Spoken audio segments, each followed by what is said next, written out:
Hey there everyone, welcome back. It's been a while, hasn't it? Yeah, it's been like what, 2 weeks now? Yeah, lots of stuff happens. The most important thing that happened so far was that, well, all the videos up to this point were with the game, the version was 1.04. However, I think approximately last week or so, the game was updated to 1.05, then 1.06. Got some new items. There we go. So yeah, that's one of the reasons why I waited that long, because I knew the update was coming out.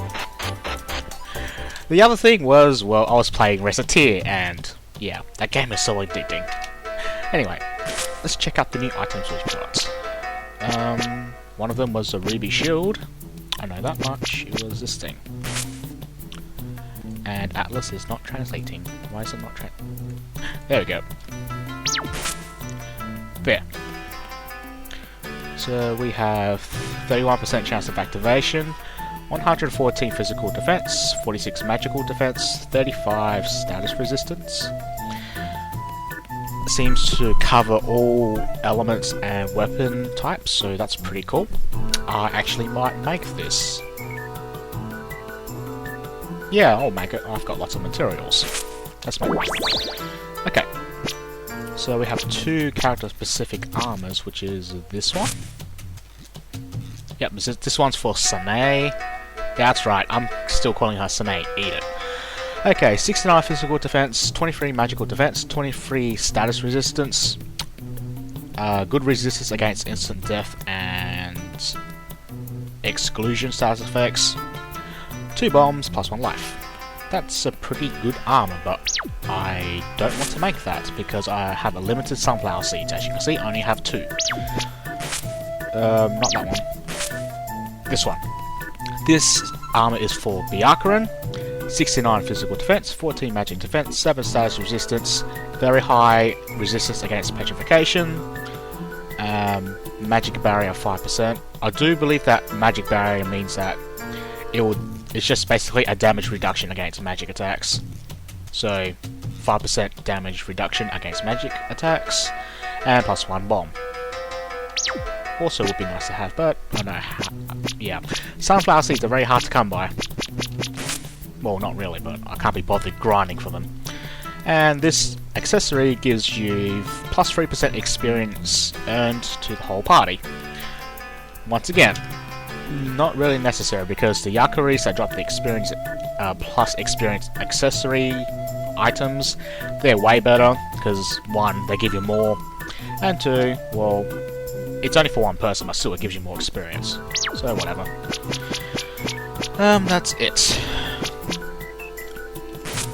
However, if you do note, I only found 2 sunflower seeds in stage 8 when I was going through it. Now you're wondering, wait a minute, but in the previous video you made a sword for Yomu. But so that means you should only have 1 sunflower seed. That is true. However, I decided to go grind a little bit to get another sunflower seed, and I managed to get one. Sunflowers dropped them, or the magic fairy guys, they also drop them too. So, I have a limited number of sunflower seeds. What should I make? Well, I'm gonna make Mako's 3rd tier weapon because 1, she really needs a weapon upgrade, seriously. And 2, it has a very nice status effect attached to it. 70 physical attack, gives you resistance against quick type status effects that disable you, such as fall, shock, freeze, etc. And can inflict silence. That's right, Mako is so goddamn manly that when she hits her opponents, she hits them so hard that it will break their jaw and they are unable to cast spells. That is awesome. So let's make one. Hell yeah. Now, I have another sunflower seed. You have several options here. You could make Sakia's 3rd tier weapon, which gives her Slayer effects against birds, beasts, and plants. Pretty darn useful in the next area, and actually, yeah, pretty darn useful for the next area. So you could make that, but I don't have the materials for it. but I am very positive they can find a silver tray in the next area, so if you want to wait around and get that, go right ahead. Another option you can do is make Marissa's broom, because in the next area, Marissa's AoEs will be very useful, but her bombs will not keep up, so you need to get more bombs on her. This is one way to get more bombs. However, I will also not do this. Another option, you can make Sanae's snake weapon.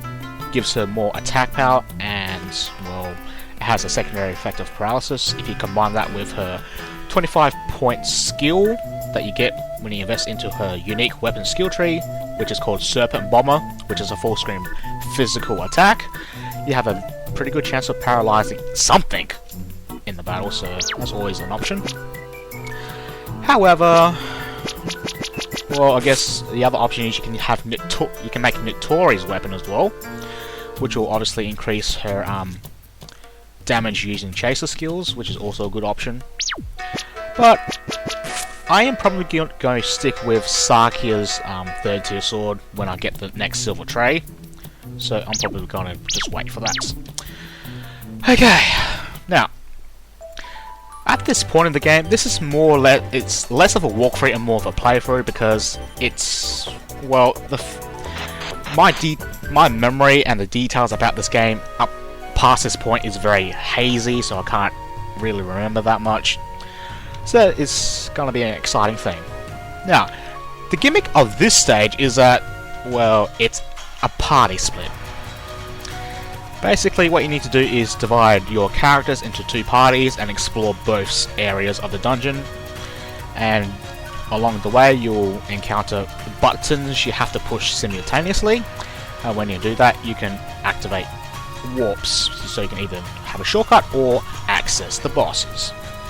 There's a couple ways you can handle this. The first and obvious way is to split up your party evenly, so that you have good characters on both sides, and so both of your parties can deal with random encounters. However, I did not do this on my first playthrough. If I'm correct, and most people will actually just stick with one main party, there is a way around this. What you can do... No, it's cutscene, okay. What you can do is that you can have your main party just blast through one side of the dungeon, grab all the items, destroy everything, until you reach the goal, which is probably a button. Once you do that, go back outside, save your items that you collected, go back in. What you do then is switch your parties around, so that your main party will then go to the other side. And when you can go through that area and clear all the enemies, your other party has a free path to go straight to the button. So yeah, that's the other way you can do it. And yeah, that's what I did the first time, and it worked pretty well.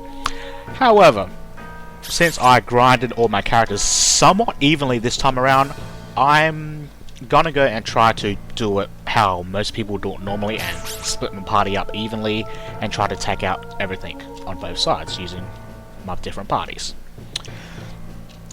Also, at this point in the game, I expect that the people that are playing this or playing along or watching or whatever will have some sort of idea on what skill trees to get and the types of equipments that you would use by now. If not, tough luck.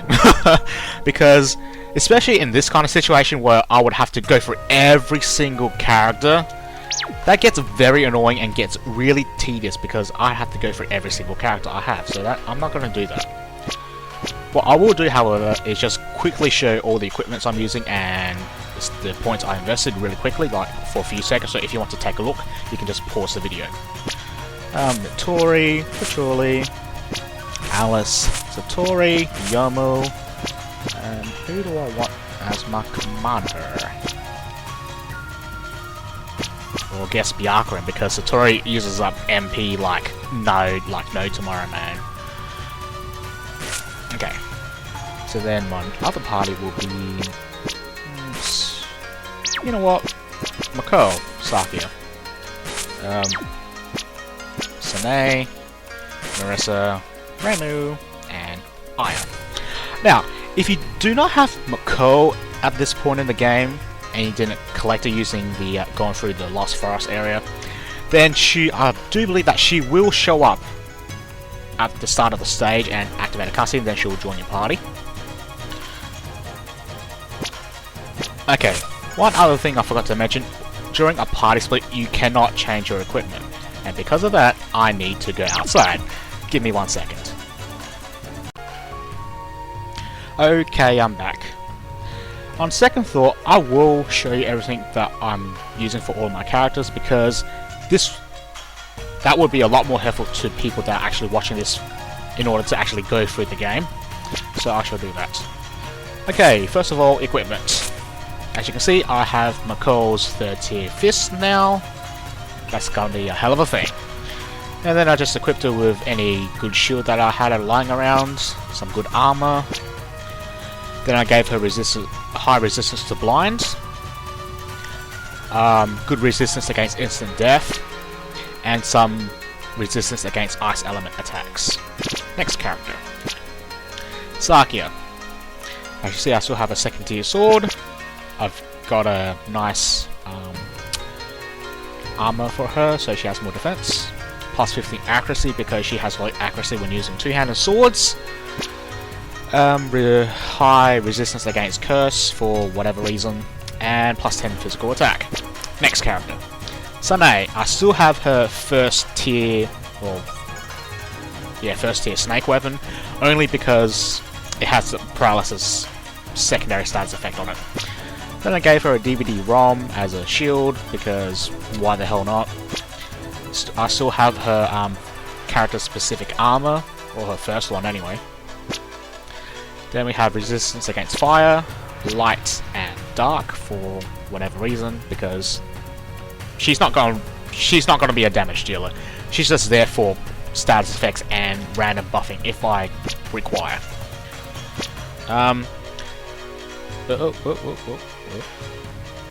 Okay. This is the Bardiche I found in stage 7. It gives me 20% more damage on lightning attacks, because why not? More damage is always better. Then, well, she doesn't really need a shield because she'll be casting spells. Then some armor, plus 10 magic attack. Okay, I'm gonna change that because I don't need that. I want. Let's give her immunity to poison. Okay. And this gives her high. No, that gives high resistance to poison, not immunity. Sorry. And this gives me high resistance to sleep. Okay, next character, Reimu. As I stated before, Reimu as a magic damage dealer for light attacks is very viable, surprisingly enough. And I found this wand in stage 8, I believe. It decreases mana consumption by 10%, so why not? And then I just gave her a shield, character specific armor I had previously, pot plus 4 because it was lying around, high resistance against petrification, high resistance against paralysis. Aya is a commander, so I don't have anything on her. If you were going to use her, probably a fan or a spear would be nice, and then so on and so forth.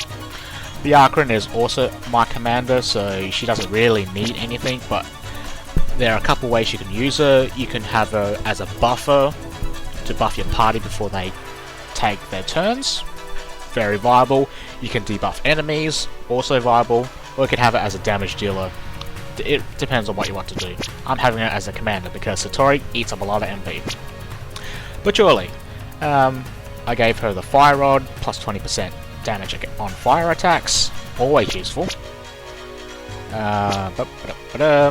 Resistance against Berserk, Enchanting, and Control. High resistance against Silence. High resistance against Enchantment. Because why not? You never know what might pop up in this area. This is Notorious 2nd tier gun. I gave her ice armor for no reason. I just wanted the physical defense.